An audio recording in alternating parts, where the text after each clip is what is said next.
સર્વેભ્યઃ જય Shri Krishna. Shri Saraswati group of education વતી હું જગદીશ દવે વિડિયો લેક્ચરની અંદર આપ સર્વેનું હાર્દિક સ્વાગત કરું છું. કેમ છો બધા? મજામાં? મજામાં જશો? તો જોઈએ આપણે સંસ્કૃત કક્ષા 9 ચેપ્ટર નંબર 3 પરમ નિદાનમ કહ, એટલે કે શ્રેષ્ઠ ખજાનો કયો અથવા તો કોણ, સૌથી સારામાં સારો શ્રેષ્ઠ જે ખજાનો છે એ કયો છે. તો આપણે એના વિશે પાર્ટ 1 ની અંદર, એટલે કે ત્રીજા ચેપ્ટરનું પાર્ટ 1 હતું, એની અંદર આપણે વાત કરી ચૂક્યા કે ભાઈ એ કેમાંથી લેવામાં આવ્યું છે, કેના વિશે છે, એમાં શું વર્ણન છે, એ બધી વાતચીત આપણે કરી. તો આજે પણ શરૂઆત કરતા પહેલા આપણે બધાને યાદ રહીએ એટલા માટે એક વખત પ્રસ્તાવના ફક્ત આપણે એક વખત જોઈ જઈએ કે જે પરમ નિદાન છે એ ચેપ્ટર કેવું છે, તો કે નાટ્યાંશ છે. મેં પહેલા કીધું હતું ને પહેલા પાઠની અંદર કે તમારે હવે 9મા અને 10મા 4 વિભાગ આવશે ભણવાની અંદર. 4 વિભાગ. પહેલો વિભાગ તો કે ગદ્ય વિભાગ, એટલે કે પાઠ હશે બધા. બીજો તો કે પદ્ય વિભાગ, એટલે કે બધા કાવ્ય સ્વરૂપ શ્લોકો ને મંત્રો ને એવું હશે. ત્રીજો વિભાગ તો કે નાટ્યાંશ. નાટ્યાંશ એટલે કે પાત્રવાળો પાઠ, કે જેમાં અમુક પાત્રો આપેલા હોય અને એની વચ્ચે જે નાટક તરીકે આપણે જેનું રૂપાંતર કરીને નાટક તરીકે ભજવી શકીએ એવું. અને પાઠ 4 એટલે કે ચોથો પાઠ એટલે કે વ્યાકરણ. તો આ જે 4 પાઠ આવે એમાં આપણું જે પહેલું હતું એ કાવ્ય હતું, બીજું હતું એ ગદ્ય હતું, 2 પાઠ વયા ગયા. આ ત્રીજો પાઠ નાટ્યાંશ અને વ્યાકરણ આપણે આગળ ભણીશું. તો આ પાઠનો પ્રકાર છે નાટ્યાંશ. એ કેનાથી લેવામાં આવ્યું, તો કે ભોજ પ્રબંધ નામનો એક સરસ મજાનો ગ્રંથ છે. સંસ્કૃત સાહિત્યની અંદર એક ભોજ પ્રબંધ નામનો સરસ મજાનો ગ્રંથ છે. ગ્રંથ એટલે કે પુસ્તક છે. અને એ પુસ્તકની અંદર ભોજ રાજાની અલગ અલગ વિશેષતાઓ, એમના શૌર્ય, એ કેવા હતા, એ કઈ રીતે જીવન જીવતા હતા, પ્રજા માટે કેવી રીતે જીવન જીવતા હતા, એનું રાજ્ય કેવું હતું, એની બધી એની ટોટલી માહિતી એ આ ભોજ પ્રબંધ નામના ગ્રંથની અંદર છે. અને આ ચેપ્ટર પણ એમાંથી જ લેવામાં આવ્યું છે. ત્યાર પછી તો કે એમાં કોનું વર્ણન છે ભોજ પ્રબંધ નામના ગ્રંથમાં, તો કે રાજા ભોજ, એટલે કે રાજા ભોજનું એ આખા ભોજ પ્રબંધની અંદર વર્ણન છે. હવે રાજા ભોજ છે એ ક્યારે થઈ ગયા, તો કે રાજા ભોજ થઈ ગયા 11મી શતાબ્દી. એટલે શતાબ્દી એટલે કે સદી. અત્યારે કેટલામી સદી ચાલે છે, તો કે 21મી. તો 11મી સદીની અંદર રાજા ભોજ થઈ ગયા. તો કે ક્યાં થઈ ગયા હતા, કયા પ્રદેશમાં થઈ ગયા હતા, તો કે માલવ પ્રદેશ. એનું જે રાજ્ય હતું એ માલવ પ્રદેશના રાજા હતા. એ માલવ પ્રદેશ એટલે કે અત્યારનો મધ્ય પ્રદેશ. ત્યારનો માલવ પ્રદેશ, જ્યારે ભોજ રાજા 11મી સદીમાં રાજ કરતા હતા ત્યારનું નામ હતું માલવ પ્રદેશ. અને બીજું એનું નામ હતું ધારા પ્રદેશ, ધારાનગર. એ પાઠમાં આવશે, હું સમજાવીશ તમને. એના બીજા એક હતું માલવ પ્રદેશના રાજા ભોજ હતા, અને માલવ પ્રદેશનું બીજું નામ હતું ધારાનગર. તો ધારાનગરના રાજા ભોજ હતા. અને એ અત્યારનું તો મધ્ય પ્રદેશ એમપી, અત્યારે જે આપણા ભારતના નકશાની અંદર મધ્ય પ્રદેશ છે ત્યાં એમની અંદર માલવ પ્રદેશ હતો અને ધારાનગર હતું. હવે રાજા ભોજ કેવા હતા, તો કે એના મુખ્ય 3 ગુણ હતા. એ 3 ગુણ હોય ને એટલે એમાં બધું આવી ગયું. તો ક્યાં તો કે વિદ્યા પ્રિય. પહેલો ગુણ એનામાં શું હતો, તો કે વિદ્યા પ્રિય. એને વિદ્યા ખૂબ જ પ્રાપ્ત કરવી ગમતી. કોઈ પાસેથી કોઈ પણ પ્રકારનું જ્ઞાન હોય તો એ જ્ઞાન એને મેળવવું ખૂબ જ ગમતું. એટલે પોતે જ્ઞાની હતા સાબિત થયું. કારણ કે આપણે બધા જ્ઞાન મેળવીએ તો જ જ્ઞાની બનીએ. બેઠા બેઠા આમતો કરીને બેઠા રહે, સુતા રહે, આરામ કરીએ તો જ્ઞાની બની શકીએ નહીં. એટલે વિદ્યા પ્રિય હતા. પછી કલા પ્રિય. એને અલગ અલગ કળાઓની અંદર રુચિઓ હતી. એટલે પોતે કલા પ્રિય પણ હતા. અને વિદ્યા પ્રિય અને કલા પ્રિય તો હતા જ, પણ હારે હારે કેવા હતા, તો પ્રજા પ્રિય ચેતી, એટલે કે પ્રજા પ્રિય પણ હતા. એ પ્રજા પણ એના માટે પ્રિય જ હતી. જેવી રીતે એક બાપ, એક પિતા પૂરા પરિવારનું જે રીતે ભરણ પોષણ કરે છે, એવી જ રીતે રાજા હોય ને, રાજા એ આખા નગરનો પિતા કહેવાય. જેવી રીતે ઘરની અંદર એક પિતા આખા કુટુંબનું બધાનું ધ્યાન રાખે. 3 દીકરા હોય, 2 દીકરા હોય, 2 દીકરી હોય, જેટલા પણ પરિવારના સભ્યો હોય બધાને કોઈને અન્યાય ન થાય, બધાયનું એક સરખું ધ્યાન રાખે.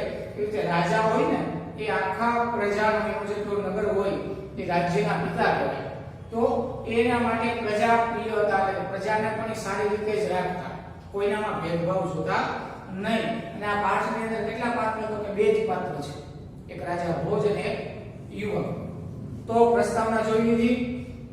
હવે ચેપ્ટરની શરૂઆત આપણે જોઈએ તો કે ચેપ્ટરની શરૂઆતમાં રાજા ભોજ છે એ પોતાના મહેલના ઝરૂખામાં બેઠા હોય અને ત્યાં જ બેસી અને બજારમાં એના રાજમાર્ગોની અંદર જોતા હોય છે.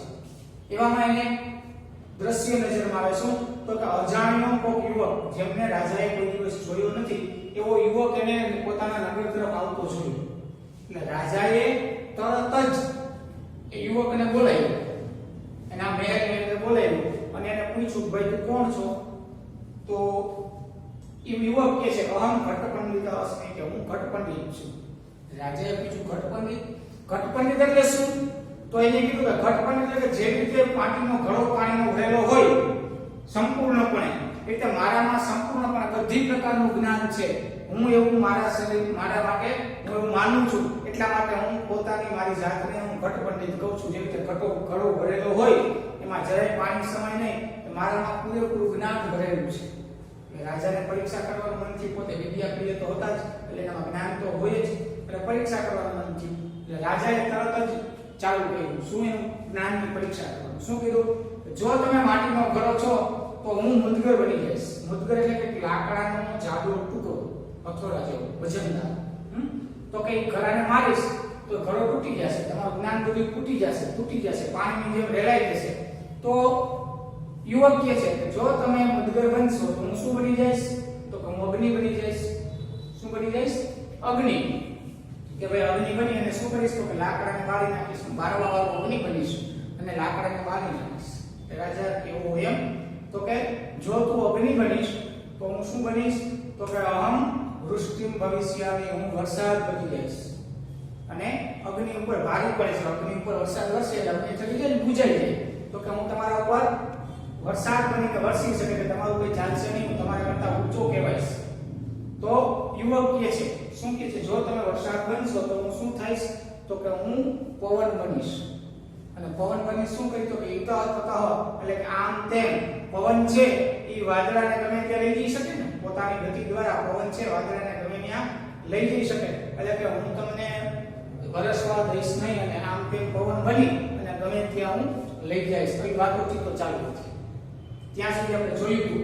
એટલે યુવકે જેવું કીધું કે હું પવન બનીશ અને તમને ત્યાંથી આ આડાવડો વાદળાને હું લઈ જઈશ. એટલે ભોજરાજા કે જે અહીંથી સ્ટાર્ટ થાય છે પાઠ આપણો પાર્ટ 2 માં, કે યદી ભવાન વાતત્વે વર્તિષ્યતે, જો તમે એટલે કે જો ભવાન એટલે કે તમે વાતત્વે ન એટલે કે વાત એટલે કે પવન, ત્વેના એટલે પવન રૂપે, વર્તિષ્યતે તમે જો પવન બનશો, પવન રીતે વર્તન કરશો, તરહી તો અહમ હું વાયુ ભક્ષક ભુજગ ભવિષ્યામિ. શું કીધું? તો હું શું બની જઈશ? તો કે વાયુ ભક્ષક એટલે કે વાયુનું ભક્ષણ કરવા વાળો, વાયુ ભક્ષક એટલે કે વાયુનું ભક્ષણ કરવા, વાયુને ખાનાર. ભુજગ ભવિષ્યામિ, ભુજગ એટલે કે સાપ. શું બની જઈશ હું? તો કે હું વાયુ ભક્ષણ કરનારો સાપ બની જઈશ. જો સાપ છે ને એમાં 9 કુળ સાપ, 9 કુળ નામ કહેવાય છે. અલગ અલગ 9 પ્રકારના મેન સાપો છે. બરાબર છે? એ પાતાળ લોકની અંદર એક આખો નાગલોક છે અને એની અંદર રહે છે. અને એમાં અમુક સાપો એવા છે કે જે શું કરે છે ખબર? તો કે પવનને પીને જીવે છે. આપણે જે એવું હોય તો કે હા એનો ખોરાક જ શું? તો કે પવન. શું એનો ખોરાક? તો કે પવન. તો રાજા કહે છે જો તમે પવન બનશો તો હું શું બનીશ? વાયુ ભક્ષક ભુજગ. જો ચોખવટ કે ખાલી સાપ નથી લીધું તો કે જે વાયુનું ભક્ષણ કરનારો સાપ છે એ સાપ હું બનીશ. અને ભુજગ સન, ભુજગ બનીને સતતમ એટલે કે સતત વાયુ રૂપમ ભવંતમ, તમે જે પવન રૂપે વહો છો એ ભવંતમ એટલે કે તમને ભક્ષયિષ્યામિ, તમે જે સતત વહ્યા રાખો છો તો હું સતત શું કરીશ? તો તમારું ભક્ષણ કરીશ. ભક્ષયિષ્યામિ એટલે કે તમને હું પીધા રાખીશ. કોને પીધા રાખીશ? તો કે તમે જે પવન સ્વરૂપ બન્યા છો એ પવન સ્વરૂપને સતત હું અહમ વાયુરૂપમ ભવંત ભક્ષયિષ્યામિ એટલે કે હું ભુજક બની સતતમ એટલે કે સતત વાયુરૂપ એટલે કે તમે જે વાયુ બન્યા છો પવન બન્યા છો ભવંતમ એટલે કે એવા તમને ભક્ષયિષ્યામિ હું તમારું ભક્ષણ કરતો રહીશ. શું બની ગયા રાજા? ભુજક બની ગયા. પણ કેવા ભુજક? તો કે વાયુના ભક્ષણ કરનારા એટલે કે વાયુ પીને જે જીવે છે અથવા તો વાયુ પવન પીનારા જે સાપ છે એ સાપ બન્યા. એટલે યુવક આગળ શું કહે? ભવાની સર્પ ભવિષ્યતિ. ભવાની જો ભુજક એનો પર્યાયવાચી શબ્દ પાછો શું થયો? સર્પ. આ બે પર્યાયવાચી શબ્દ છે, ભુજક અને સર્પ. બરાબર? એટલે ભવાની સર્પ ભવિષ્યતિ. જો તમે સર્પ બનશો તરી તો અહમ સર્પ ભક્ષકો ગરુડો ભવામી. તો હું શું બનીશ? અહમ એટલે કે હું શું બની જઈશ? તો કે સર્પ ભક્ષકો એટલે કે સર્પને ખાનાર ગરુડો ભવામી ગરુડ બની જઈશ. તો સાપ હોય એના ગરુડ ખાઈ જાય ને. સાપ હોય બરાબર છે એ પવન ખાય તો પછી ગરુડ છે એનો ખોરાક શું? તો કે સાપ. જે ગરુડજી છે એનો ખોરાક સાપ. તમને કદાચ ખબર હોય તો રામાયણની અંદર એક પ્રસંગ આવે છે કે જ્યારે રામ રાવણનું યુદ્ધ લંકાકાંડની અંદર છેલ્લા કાંડમાં લંકાકાંડની અંદર યુદ્ધ થયું ત્યારે મેઘનાદ બધા યોદ્ધાઓ મળતા જતા હતા. ત્યારે મેઘનાદ રાવણનો દીકરો આવે છે અને શું કરે? તો કે આયુધ છોડે છે અને આયુધ દ્વારા શું થાય? તો કે સાપ દ્વારા બંને વિટાઈ જાય છે, મૂર્છિત કરી દે છે. કોને? તો કે ભગવાન રામ અને લક્ષ્મણને બંનેને એ સર્પાસ્ત્ર દ્વારા બંનેને બાંધી દે છે. એટલે કે પોતાને બંદી બનાવી દે છે કે સાપ કોઈના વિટાઈ જાય છે. ત્યારે બધા ચિંતામાં આવી જાય ત્યારે હનુમાનજી જાય છે ભગવાનના ધામમાં. ત્યાંથી ગરુડજીને લઈ આવે અને પછી ગરુડજી છે એ સાપને છે એ મારે છે અને એને ડંખ આપી ચાંચો મારી એને દૂર ભગાડે છે. તો ગરુડનો ખોરાક શું છે? સાપ. એટલે યુવકે શું કીધું કે જો તમે સાપ બનશો, વાયુ ખાનારા સાપ બનશો તો હું શું બની જઈશ? તો અહમ ગરુડો ભવામી હું ગરુડ બની જઈશ અને ગરુડ બનેલા હું એ તમે જે સાપ સ્વરૂપ છે એને ભક્ષણ કરી દઈશ, એને હું ખાઈ દઈશ. એટલે ભોજન શું કીધું? વાકેલિંગ વર્ધયન. વાકેલિંગ એટલે કે જો અહીં લખ્યું છે વાકેલિંગ એટલે કે વાણીની રમત. વાકેલિંગ એટલે કે વાણીની રમત. વર્ધયન એટલે આગળ વધારતા. આ રમત ચાલુ થઈ ને આમ જવાબ આપે તો યુવક આમ જવાબ આપે તો રાજા ભોજ આમ કે તો યુવક પાછો ના એ વાણીની રમતને આગળ વધારતા. હજી રાજા પરીક્ષા કરવા માટે તે કે ત્વમ યદિ ગરુડ હસી. ત્વમ એટલે તમે યદિ એટલે કે જો ગરુડ હસી તમે જો ગરુડ બનશો તરી અહમ તો હું શું બનીશ? ચક્રધારક વિષ્ણુ. જો તમે ગરુડ બનશો તો હું શું બની જઈશ? તો કે ચક્રધારક એટલે કે ચક્રને ધારણ કરનારા, સુદર્શન ચક્રને ધારણ કરનારા વિષ્ણુ એટલે તો વિષ્ણુ ભગવાન બની જઈશ. કેવા વિષ્ણુ ભગવાન? તો હંમેશા વિષ્ણુ ભગવાનનો ફોટો જોઈએ આંગળીમાં સુદર્શન ચક્ર ધારણ કરેલો હોય તો કે સુદર્શન ચક્ર ધારણ કરેલા ભગવાન વિષ્ણુ બની જાય છે. વિષ્ણુ ગરુડારૂઢ ભવતિ. અને વિષ્ણુ છે શું થાય? તો ગરુડારૂઢ. અહીંયા સંધિ ચૂકી પડે ગરુડ પ્લસ આરૂઢ એટલે કે ગરુડ ઉપર બેસનાર. ગરુડની ઉપર બેસનાર ભવતિ. એટલે શું કીધું કે જો તમે ગરુડ બનશો તો હું શું બની જઈશ? તો ભગવાન વિષ્ણુ બની જઈશ. અને ભગવાન વિષ્ણુ છે એનું વાહન શું છે? તો કે ગરુડ. એટલે ભગવાન એની ઉપર બિરાજમાન થઈ જાય એટલે તમે નીચે આવી જશો, હું તમારી ઉપર રહીશ. એમ રાજાનો કહેવાનો મીનિંગ છે. હું ભગવાન વિષ્ણુ બની જઈશ અને તમારી ઉપર બેસી જઈશ. આરૂઢ થઈ જાય. આરૂઢ થવો એટલે બેસવું. બેસી જાય છે કે તમે મારી નીચે, હું તમને વાહન બનાવી લઈશ. એટલે યુવક કહે છે શું કહે છે? તો કે મનસા વિષ્ણુ પ્રણામ્યમ ચ પાંડિત્યમ પ્રદર્શયન અગ્રે વદતિ. મનસા એટલે કે વિષ્ણુ ભગવાનનું નામ લીધું એટલે રાજાએ વિષ્ણુ ભગવાનનું નામ લીધું. રાજા વિષ્ણુ ભગવાન થઈ ગયા. એનાથી મોટું કઈ હોય નહીં. એને કેમ બનવું? એટલે યુવકે શું કીધું? મનસા એટલે કે મનની અંદર વિષ્ણુ પ્રણામ્ય, વિષ્ણુ ભગવાનને પ્રણામ કર્યા. ચ અને પાંડિત્યમ પ્રદર્શયન. પાંડિત્યમ પ્રદર્શયન એટલે કે પંડિતપણાનું પ્રદર્શન કરતો. એટલે કે મનથી ભગવાન વિષ્ણુને નમસ્કાર કરી લીધા કે ભાઈ આ વાતચીત ચાલુ છે તો મારે જવાબ દેવો એટલે ભગવાન વિષ્ણુ મને માફ કરજો. એને પ્રણામ કરી અને પાંડિત્યમ પ્રદર્શયન પોતાનું જે પાંડિત્ય હતું, પોતાનું જે જ્ઞાન હતું એ પ્રદર્શયન એટલે કે પ્રદર્શન કરવા માટે થઈ અગ્રે એટલે કે આગળ વધતી એટલે કે બોલવા લાગ્યો શું? યદિ ભવાન ચક્રધર વિષ્ણુ તર્હિ અહમ ભવતઃ મસ્તકસ્ય ઉપરી શોભમાનં મુકુટમસ્મિ. શું કીધું? યદિ ભવાન. યદિ એટલે કે જો, ભવાન એટલે કે તમે, ચક્રધર વિષ્ણુ જો તમે ચક્રધારી વિષ્ણુ ભગવાન બનશો તર્હિ અહમ તો હું ભવતઃ એટલે કે કે તમારા મસ્તકસ્ય એટલે કે તમારા માથા ઉપરી એટલે કે ઉપર શોભમાન એટલે કે શોભતો મુકુટમ અસ્મિ જો તમે ભગવાન વિષ્ણુ છો તમે મારી ઉપર સવાર થઈ ગયા ગરુડની ઉપર તો અને ભગવાન વિષ્ણુ બન્યા તો હું શું છું તો કે મસ્તકસ્ય ઉપરી શોભમાન ભગવાન વિષ્ણુના મસ્તક ઉપર જે શોભાયમાન છે એ મુકુટમ અસ્મિ તો હું મુકુટ છું તમે ભગવાન વિષ્ણુ હો તો હું ભગવાન વિષ્ણુના માથા ઉપર જે શોભાયમાન મુગટ છે એ હું મુગટ છું મુકુટમ સદા મસ્તકસ્ય ઉપરી એવં સંતિષ્ઠે મુકુટમ સદા એટલે મુગટ સદા એટલે કે હંમેશા મસ્તકસ્ય એટલે કે માથા ઉપરી એટલે મસ્તક ઉપર જ એવો એટલે કે જ સંતિષ્ઠતે એટલે કે રહે છે મુગટ હંમેશા ક્યાં રહે મુગટને પહેરવું હોય તો કે હાથમાં પહેરી ન આવે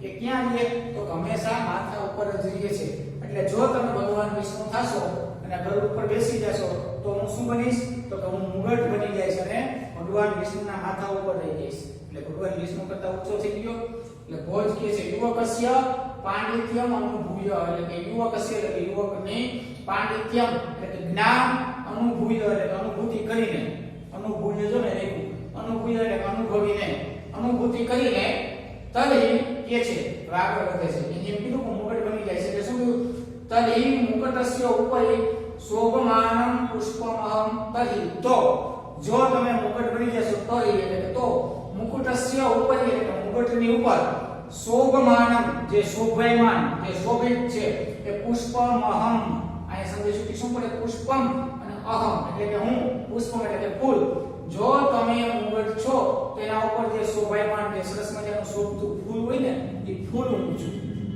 દાદાએ શું કીધું તો કે તમે જો મુગટ છો તો એની ઉપર મુગટ ઉપર એક સરસ મજાનું ગુલાબ કે કઈ ફૂલ કે આપણે શણગારીને રાખીએ તો કીધું કે હું ફૂલ છું એવમ અહમ અધુના તવ પરિસ્થાસ્યામિ એવમ આવી રીતે અધુના એટલે કે અત્યારે તવ પરિસ્થાસ્યામિ તવ પર એટલે તમારી ઉપર થાસ્યામિ એટલે ઊભો રહીશ શું કીધું કે જો તમે મુગટ બનશો તો હું શું બની જઈશ મુગટ ઉપરનું પુષ્પ એની ઉપર જે શોભાયમાન ફૂલ હોય એ ફૂલ બની જાય અને એવી રીતે એવમ એટલે કે એવી રીતે હું અધુના એટલે અત્યારે તવો પર તમારી ઉપર થાસ્યામિ એટલે કે ઊભો રહીશ તમે તમારા માથાના મુગટ ઉપર એ પુષ્પ બની જાય છે કે તમારા કરતા ઊંચો બનીશ તમારી માથે ઊભો રહીશ એટલે યુવક કહે છે શું કહે છે ભગવાન યદિ પુષ્પમ ભવિષ્યતિ હજી યુવક છે એને જ્ઞાન પોતાનું વધારે છે એટલે એને કહે છે શું કહે છે કે ભગવાન યદિ પુષ્પમ ભવિષ્યતિ ભગવાન એટલે કે તમે યદિ પુષ્પમ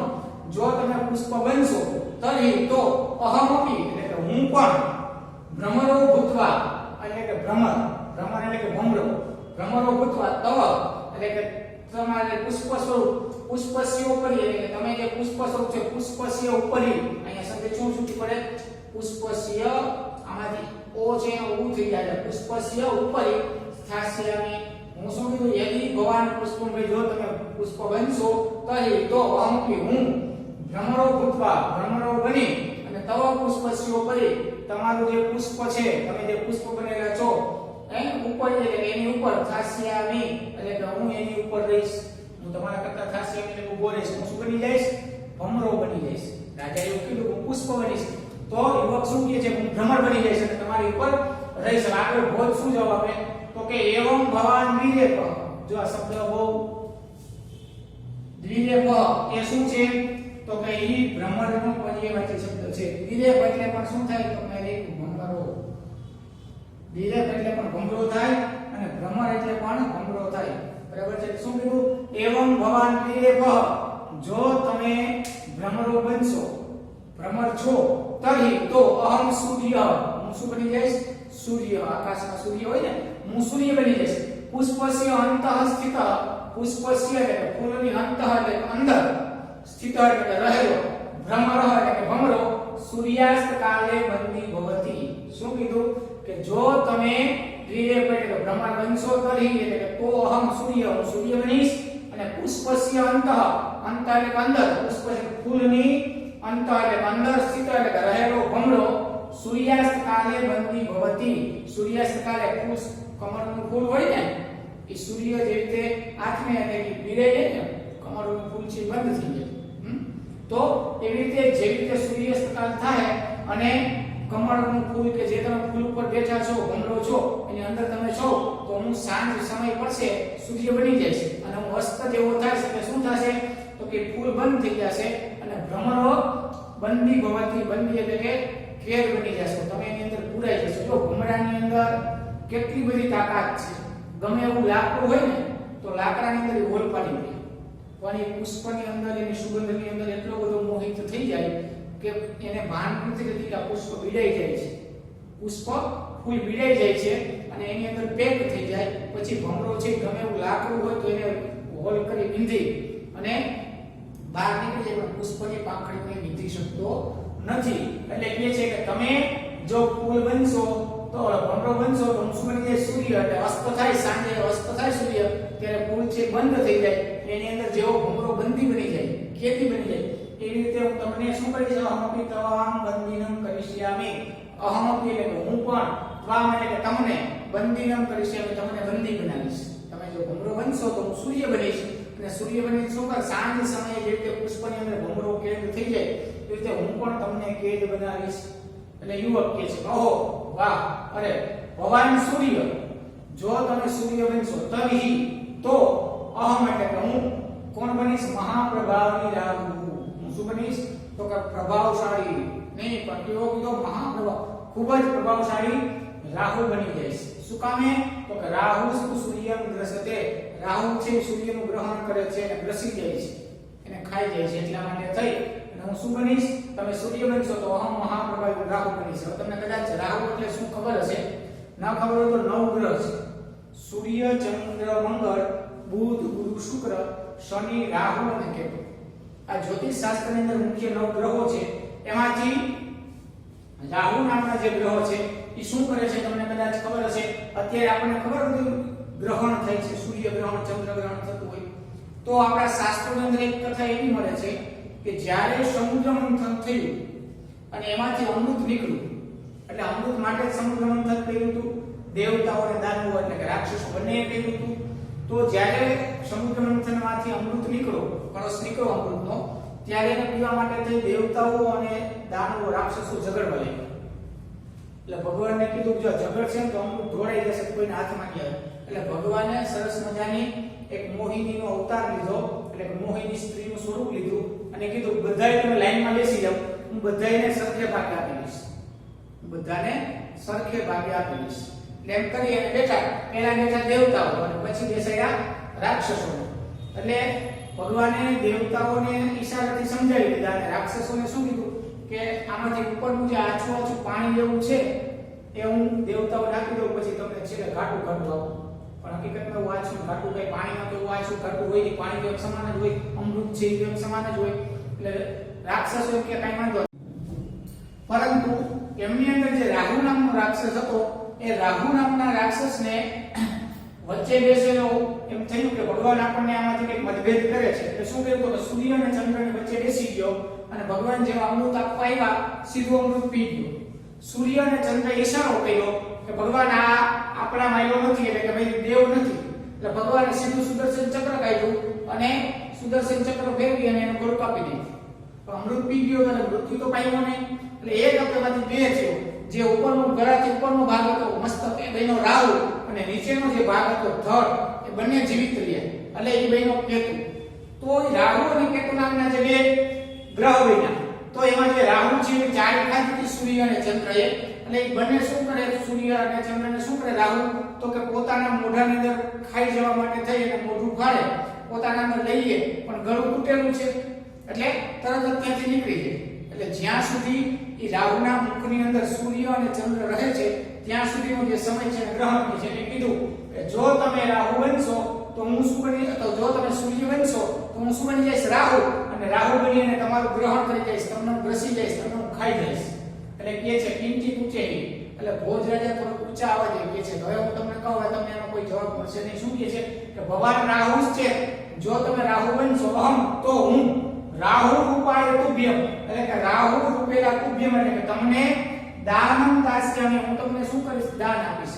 રાહુને બીજું દાન સિવાય આપણે કોઈ રીતે બીજું તો કોઈ પૂજા તો કરી ન શકીએ, તો હું તમને દાન આપીશ. અને દાન ગ્રહણેન તવાય ગર્વ નિશ્ચયેન શાંત ભવિષ્યતિ. દાન ગ્રહણેન, દાન ગ્રહણ કરવાથી તમાયમ એટલે કે તમારો ગર્વ એટલે કે જે અભિમાન છે, જે ગર્વ છે, તમે ઘટ પંડિત પોતાની જાતને માનો છો તે નિશ્ચય એટલે નિશ્ચય શાંત ભવિષ્યથી એટલે કે ખરેખર નિશ્ચય એટલે કે મને 100% વિશ્વાસ છે તમારો જે ગર્વ છે એ શાંત થઈ જશે. તમે તમારી જાતને ઘટ પંડિત કહેશો નહીં અને તમારી હાર સ્વીકારી લેશો. એટલે યુવક શું કરે? વિહર્ષ્ય એટલે કે જોઈને દેખું હસીને થોડું હૈસા તો કીધું કે તમારી પાસે જવાબ નહીં હસીને ચાતુર્ય એટલે કે ચાલાકીથી શું કહે છે? યદિ ભવાન દાની જો તમે દાની બનશો તરી તો અહમ સંતુષ્ટ હું શું બની જઈશ? હું સંતોષી બની જઈશ. જો તમે દાન આપનારા બનશો તો હું શું બની જઈશ? સંતોષી. ભવતઃ દાનસ્ય પ્રયાસ નિષ્ફળ ભવિષ્યતિ ભવત એટલે કે તમારો દાનસ્ય એટલે કે દાનનો પ્રયાસ એટલે કે પ્રયાસ નિષ્ફળ ભવિષ્યતિ એ નિષ્ફળ જશે. એમાં સક્સેસતા તમને મળશે નહીં. તમારો જે પ્રયાસ દાન આપવાનો છે નિષ્ફળ જશે. શું કામે? તો કે હું સંતોષી બની જઈશ. સર્વતઃ અલુબ્ધ એટલે કે લોભ વગરનો, સર્વતઃ એટલે કે પૂરી રીતે, સર્વતઃ એટલે કે પૂરી રીતે અલુબ્ધ એટલે કે હું લોભ વગરનો, અહમ એટલે કે હું ભવતઃ બનીને એટલે ભવતઃ એટલે કે તમારું દાનમ એટલે કે તમે જે દાન આપો છો ન ગ્રહિષ્યામિ હું દાન લઈશ નહીં. હું કેવો બની જઈશ? તો કે સર્વતઃ અલુબ્ધ એટલે કે પૂરેપૂરો લોભ વગરનો બની જઈશ. મારે કોઈ લોભ છે જ નહીં. હું લોભ વગરનો બની જઈશ અને ભવતઃ દાન તમારું દાન ન ગ્રહિષ્યામિ હું ગ્રહણ કરીશ નહીં. પછી આગળ શું થાય? તો કે એવો ઉત્તરોત્તર એટલે કે એવી જ રીતે ઉત્તરોત્તર એકબીજાના ઉત્તર વાપરતા હતા. વિવાદ રચ્યો એટલે કે એકબીજા સાથે વિવાદની અંદર રત હતા. કોણ? તો કે ભોજ યુવકો જે એકબીજા એમ કે હું આ છું તો હું આ બની એકબીજાને બળવાન બનાવવા માટે, જે શ્રેષ્ઠ બનાવવા માટે જે વાત ચાલુ હતો એની મધ્યે વચ્ચે યદા સંતોષસ્ય વિષય ઉપસ્થિત જેવો એ બંનેની વચ્ચે સંતોષ નામનો વિષય આવ્યો, સંતોષ નામનો વિષય આવ્યો તો શું થયું? તદા સમાવતે સંતોષે સર્વં શાંતમ ભવતિ. જ્યારે પણ કોઈ પણ વ્યક્તિમાં જો સંતોષ આવી જાય તો સંતોષથી શું થાય? તો કે સર્વં શાંતમ ભવતિ. જ્યારે પણ કોઈ વ્યક્તિમાં સંતોષ આવી જાય એટલે બધુંય શું બની જાય? સુખ શાંત થઈ જાય. સંતોષથી આગળ કઈ હોતું જ નથી. તમે કદાચ ગમે એટલું આપણો કે મારે જોતું નથી, હું સંતોષ, હું આનંદી, ખુશી, અમારે કઈ જોઈએ નહીં તો તમે ધરાર કઈ આપી શકો નહીં. એટલે કે જેવો સંતોષ થયો એટલે બધું શાંત થયું. ઇતિ વચનાનુસાર એ વચન અનુસાર વિવાદોપી સ્વયમેવ શાંત એટલે કે બંનેની વચ્ચે જે વિવાદ ચાલી રહ્યો હતો તે વિવાદ પણ શું થયો? તો કે સ્વયમેવ એની રીતે જ શાંત પડી ગયો. શું કામે? તો કે સંતોષ શબ્દ આવ્યો એટલે એવી વચનને અનુસારીને આની બંને વચ્ચે જે વાદ વિવાદ ચાલુ હતો એ શાંત થઈ ગયો. પછી શું થયું? તો કે અંતે છેલ્લે ચતુરમ જ્ઞાનેન ગુણેન ચ ઉપેતમ. ચતુર એટલે કે છેલ્લે ચતુર જ્ઞાનથી અને ગુણથી ઉપેતમ એટલે કે યુક્ત. જે છેલ્લે શું થયું? તો કે ચતુર જ્ઞાનથી અને ગુણોથી યુક્ત તમ એટલે કે તે પંડિતમ યુવકમ પ્રણમ્ય એ પંડિત યુવકને પ્રણામ કરીને ધારાધિપતિ જો અહીંયા શબ્દ આવ્યો ધારાધિપતિ મેં કીધું કે બીજા એના નગરનું નામ શું હતું? એક માલવ પ્રદેશ અને બીજું તો કે ધારાધિપતિ એટલે કે ધારાનગરના અધિપતિ રાજા ભોજ રાજા અવધ. ભોજ રાજા બોલ્યા શું કીધું? અહી ઘટ પંડિત હે ઘટ પંડિત ગુણ પૂજકે એટલે ગુણોનું પૂજન કરનાર એ ગુણ પૂજકે ધારાદેશ મારો પ્રદેશ, મારો નગર, મારું રાજ્ય કેવું છે? તો કે ગુણ પૂજકે કે ગુણોનું પૂજન કરનારું છે એવા ધારાદેશની અંદર ભવત એટલે કે તમારું સ્વાગતમ અસ્તિ. હે ચતુર એ ચતુર ગુણથી જ્ઞાનથી યુક્ત તે પંડિતને રાજા ભોજ, ધરાનગરના રાજા એ ભોજ એ પ્રણામ કરીને કહે છે કે હે ગુણ પૂજકે, હે ગુણ પૂજક આવા ધારાદેશની અંદર હું તમારું સ્વાગત કરું છું. ભવાન વિજયો જાત તમે વિજયી વિના છો અને હું હારી ગયો, તમે વિજયી વિના છે. સંતુષ્ટ જનમ કોપી પરાજયતુમ અર્હસી ન. સંતુષ્ટમ જનમ સંતોષી માણસને કોપી એટલે કે કોઈ પણ પરાજયતુમ અર્હસી એટલે કે હરાવી શકવા માટે ન સમર્થ કોઈ સમર્થ છે નહીં, એને કોઈ હરાવી શકે નહીં. એટલા માટે થઈ અને તમે ભવાન વિજયી જાત તમે વિજયી થયા છો. યતોહિ અને આમે પણ સંતોષ જ પુરુષસ્ય પરમ નિધાનમ વર્તતે. સંતોષ એ જ પુરુષસ્ય એટલે કે માણસનું પરમ એટલે કે શ્રેષ્ઠ નિધાનમ એટલે કે ખજાનો વર્તતે એટલે કે છે. આમે સંતોષ એ જ માણસનો શ્રેષ્ઠ ખજાનો છે. બાકી જે સંતોષી નથી એને ક્યારેય દુનિયામાં ગમે એટલું દઈ દો, ગમે એટલું આપી દો, એને ક્યારેય સંતોષ થતો નથી. તો સંતોષી માણસ જે હોય એના જેવો બીજો દુનિયામાં કોઈ પણ ખજાનો છે નહીં. આ પાઠમાંથી એક આપણા અંદર જે ગુણો છે, સારા ગુણો, સદગુણો છે, એમાં એક ગુણ હોય તો ભલે ન હોય તો એક ઉમેરો કરી દેવાનો. શું? તો કે સંતોષ. હંમેશા કેવું બનવાનું? સંતોષી. મેં આની પહેલા પાઠમાં કીધું કે ગુજરાતી વાક્ય છે કે સંતોષી નર સદા સુખી. જે સંતોષી માણસ હોય એ હંમેશા સુખી જ રહે છે, એને કોઈ દુખી કરી શકતું નથી. એટલે માણસનો જો કોઈ શ્રેષ્ઠ ખજાનો હોય તો એ કયો છે? તો કે સંતોષ. સંતોષ જ માણસનો શ્રેષ્ઠ ખજાનો છે. એવું પાઠ દ્વારા આપણને રાજા ભોજ અને યુવકના પાઠ દ્વારા આપણને સાબિત થયું. તો સંતોષથી મોટો કોઈ ખજાનો છે અને આજના દિવસે હોમવર્કની અંદર પાઠ 2 ના બધાય વાક્ય, એનું એક એક વાક્યનું ગુજરાતી, બધાય આખા પાઠનું જ્યાંથી બાકી છે ત્યાંથી, અને અઘરા શબ્દો અહીંયા લખ્યા છે. જે અઘરા શબ્દો તમારી બુકની અંદર તમે નોટ કરી લેજો, અને આમાંથી પણ જો તમને એક અઘરા શબ્દ લઈ જાઓ તો એ પણ તમે હારે હારે નોટ કરી અને તમારી બુકની અંદર તમે નોટ કરી લેજો. ચાલો સર્વેભ્યઃ જય શ્રી કૃષ્ણ. જયતુ સંસ્કૃતમ.